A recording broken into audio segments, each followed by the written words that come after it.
here with the allergy specialist, Dr. Fineman. Dr. Fineman, I'd like to ask about people who are participating in sports and asthma. That's a huge field. Would you say a few comments about that? Well, exercise is one of the main triggers for asthma. So what we see is in patients who have asthma, frequently they have difficulty with exercise. And this can be an elite athlete. We see Olympians who have trouble with asthma, and we see the average weekend athlete also having trouble with asthma. So it really varies, but it can always trigger asthma. And it has to do with the physiology, their lung function. When you exercise, you start breathing more rapidly.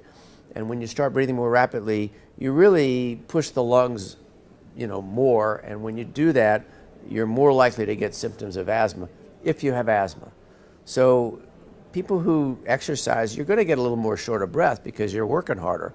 But if you have asthma, then it can trigger your air tubes to close down. This is your airway obstruction that we talked about with asthma. So exercise can do that in an asthmatic patient. That's where medications come in for that. And Dr. Fineman, would you give us an example of a case of an asthma patient that can give us hope, who had a difficult circumstance and was treated and responded? Well, fortunately for patients who have asthma, we've got some very, very good therapies. Patients do respond to bronchodilators. The inhaled steroids that we have available are excellent medications.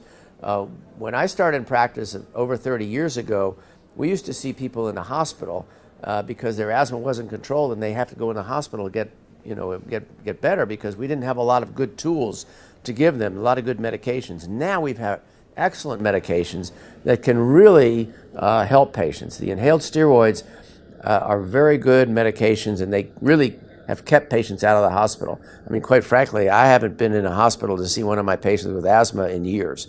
So it's a very, very positive thing for patients. The other thing that's kind of interesting, I had a patient about a month ago who was a child, he was a teenager, and he was on his school football team. And he was very good at it. He was a good athlete. And he was having some trouble with his breathing, but he didn't think that much about it. He came in, we did lung functions on him, and it was interesting that even though he was an athlete, his lung function wasn't very good. And then we gave him bronchodilator, and we treated him with inhaled steroids. His lung function improved dramatically.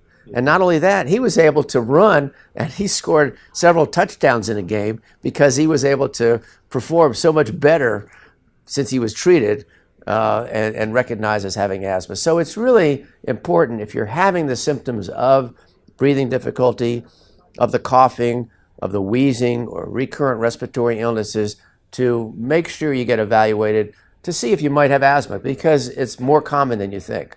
We see, in fact, in children, it can be as common as 25 to 40% of children may have problems with asthma at some point in time. In adults, it's not quite so common. We usually see about between 7 and 9% of adults. So it's still, that's a lot of people.